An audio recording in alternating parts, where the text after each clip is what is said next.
नमस्कार, जय हिंद, जय भारत। और आपको ये बात अच्छे से मालूम होगा कि हनी ट्रैप और ब्लैकमेलिंग करने के लिए सबसे आसान तरीका है हनी ट्रैप। और इसी मामले में लगातार लोग फंसते चले जाते हैं और फंसने के बाद सिर्फ पहुंचते हैं थाने और उसके बाद कार्रवाई होती है।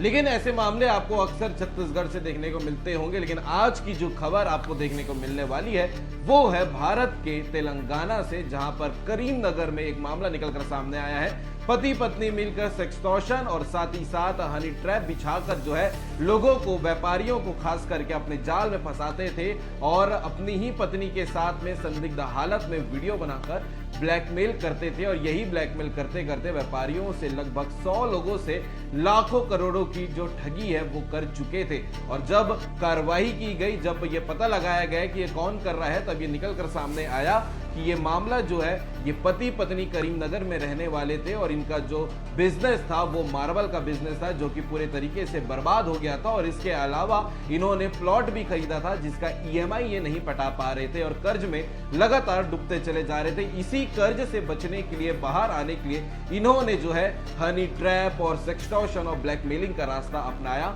और उसके बाद 100 से भी ज्यादा व्यापारियों के साथ में अपनी ही पत्नी को प्राइवेट होते हुए प्राइवेट वीडियो बनाया और उसके बाद उसे डरा धमका कर जो है ये वीडियो ब्लैकमेलिंग करके उनसे पैसे, लाखों रुपए लेते जा रहे थे। ये मामले का खुलासा तब हुआ जब एक व्यापारी इसी मामले में फंस गया था और उससे ये पति पत्नी मिलकर जो है 14 लाख रुपए ऑलरेडी ठग चुके थे और उसके बाद 5 लाख की और मांग कर रहे थे। जब इससे वो परेशान आ गया तो थाने में जाके उसने सूचना दी। उसके बाद पुलिस ने जब कार्रवाई की लगातार, तो फिर ये निकलकर सामने आया कि ये पूरा मामला पति पत्नी का है, जो मिलकर सेक्सटॉर्शन कर रहे हैं और साथ ही साथ हनी ट्रैप बिछाकर लोगों को अपने जाल में फंसाकर ब्लैकमेल करके पैसे लूट रहे हैं।